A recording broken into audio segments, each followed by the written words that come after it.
Bapak, Ibu, Saudara-saudari, sebelum mendengar firman kehidupan, kita berdoa. Kami mengucap syukur ya Tuhan Allah akan kasih setiamu kepada kami, hingga pada saat ini kami boleh menikmati, boleh melakukan aktivitas kami di dalam kebaikan yang daripadamu. Sebelum kami melakukan aktivitas, kami mau mendengar firman-Mu. Berfirmanlah Engkau Tuhan, berikanlah kami kekuatan dan kedamaian, sehingga kami semakin dikuatkan untuk setia di dalam kehendak-Mu. Kami berdoa di dalam satu nama, Yesus Kristus Tuhan dan Juru Selamat kami. Amin.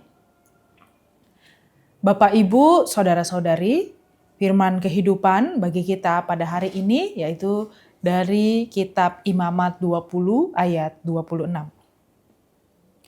Kuduslah kamu bagiku sebab aku ini Tuhan kudus.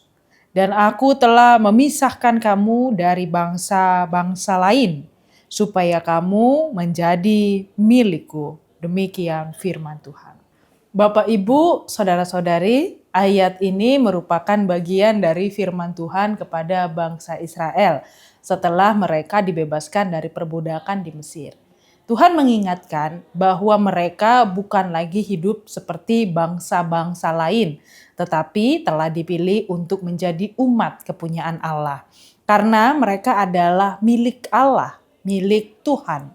Cara hidup mereka pun kiranya mencerminkan karakter Tuhan Allah yang kudus.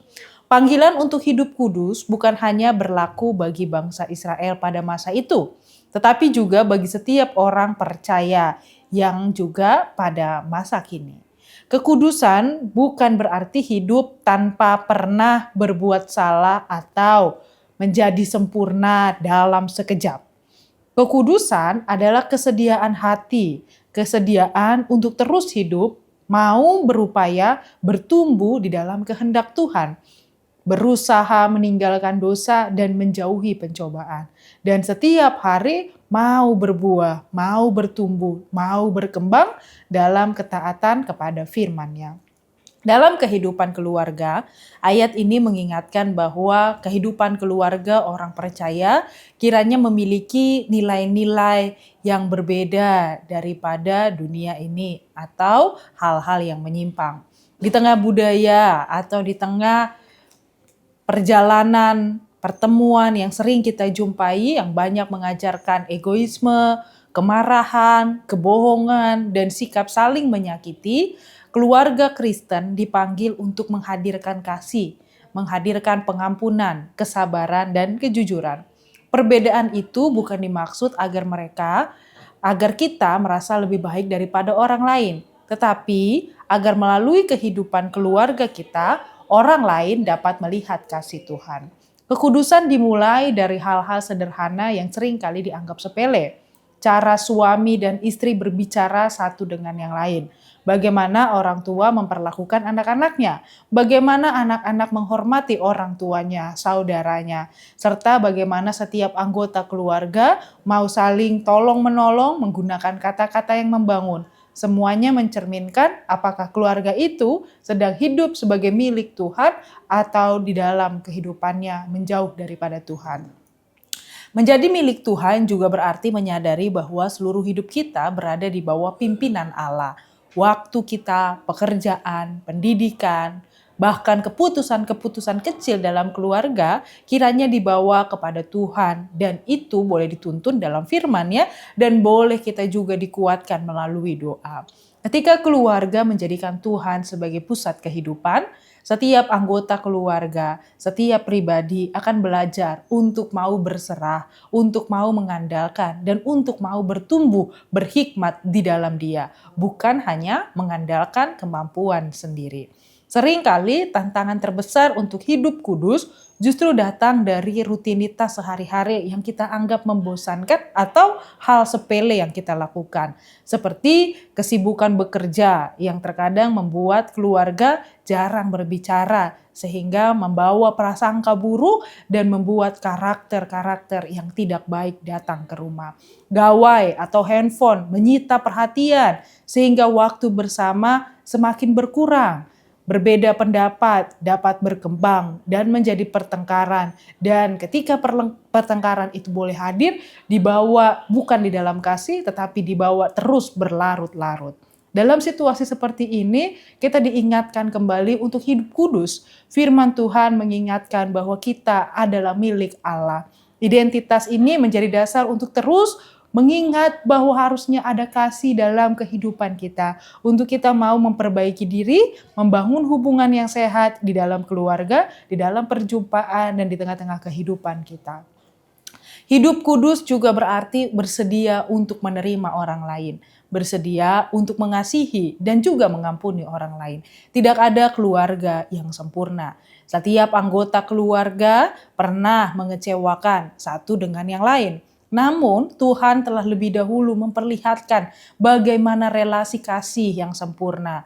Tuhan telah terlebih dahulu mengasihi dan Ia mengampuni kita, menghendaki agar kasih itu juga boleh menjadi teladan, diwujudkan di tengah-tengah keluarga. Mengampuni bukan berarti menganggap kesalahan itu tidak penting, tetapi memilih untuk tidak membiarkan kepahitan, permasalahan menguasai hati dan menimbulkan hal-hal yang buruk. Dengan pengampunan, hubungan yang retak dapat dipulihkan dan damai sejahtera Tuhan dapat kembali dirasakan. Keluarga yang hidup sebagai milik Tuhan perlu membangun hal-hal yang baik di tengah-tengah keluarga, yaitu seperti berdoa bersama, mendengar firman Tuhan bersama, membaca Alkitab bersama, saling mendoakan dan berbagi pengalaman tentang penyertaan Tuhan dan memperkuat setiap anggota keluarga. Kiranya anak-anak mau selalu meniru teladan Allah yang penuh dengan kasih di dalam teladan orang tua. Anak-anak belajar mengenal Tuhan bukan hanya dari perkataan orang tua, tetapi terutama dari teladan hidup orang tua yang mereka lihat. Ketika orang tua juga hidup dalam kasih, kejujuran, kerendahan hati, dan kesetiaan, anak-anak kiranya mau melihat bahwa iman bukan sekedar teori, bukan sekedar perkataan manis, melainkan sikap nyata dalam kehidupan sehari-hari yang teraplikasi dalam relasi keluarga. Imamat 20 ayat 26 mengingatkan bahwa Tuhan sendirilah yang memisahkan umatnya untuk menjadi miliknya. Itu berarti kekudusan bukan hanya usaha manusia, tetapi juga karya anugerah Tuhan yang terus membentuk kita. Oleh sebab itu, ketika kita gagal atau jatuh dalam dosa, kiranya kita mau untuk memohon pengampunan, untuk memperbaiki kesalahan, bertobat, dan kita mau hidup kembali setia di dalam Allah. Datanglah kepada Tuhan dengan pertobatan yang tulus. Kiranya dengan mengingat bahwa Allah telah mengampuni, Allah telah memulihkan, itu memberikan kekuatan agar hidup kita selalu mau bertumbuh sesuai dengan kehendak-Nya. Marilah kita menjadikan rumah kita, keluarga kita sebagai tempat di mana kasih Tuhan dirasakan, firman yang selalu menuntun, dan nama Tuhan yang selalu dimuliakan. Biarlah setiap tamu yang datang, setiap orang yang melihat, setiap tetangga yang berjumpa dengan kita, bahkan setiap anggota keluarga sendiri dapat merasakan bahwa keluarga Kristen yang hidup di dalam Allah benar-benar kiranya menjadi milik Allah yang sempurna, karena selalu mau dituntun dan dibentuk di dalamnya. Dengan demikian, kehidupan kita menjadi kesaksian yang nyata yang membawa nama Allah dimuliakan. Kiranya kita dikuatkan untuk melakukan yang sesuai dengan kehendak-Nya. Amin. Kita berdoa.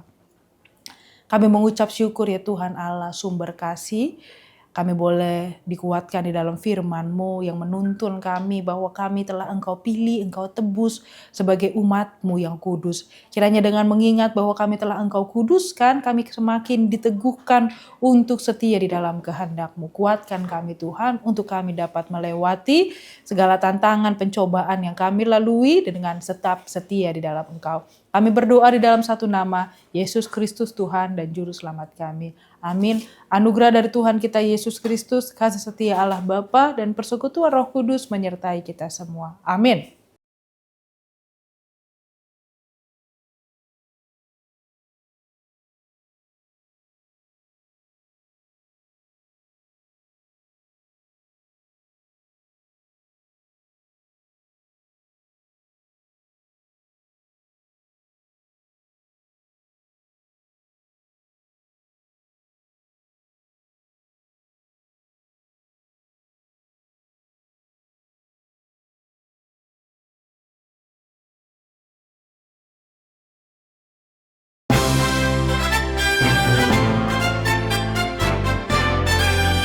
Salam kemerdekaan HUT RI 81 dari Gereja HKBP Menteng. Saya mengajak Bapak Ibu untuk kita sama-sama bersemangat, sama-sama hadir untuk mendukung acara bersama, secara khusus main bareng padel suami istri kaum muda pada tanggal 1 Agustus 2026 di Elite Padel Klub Andra Cempaka Putih.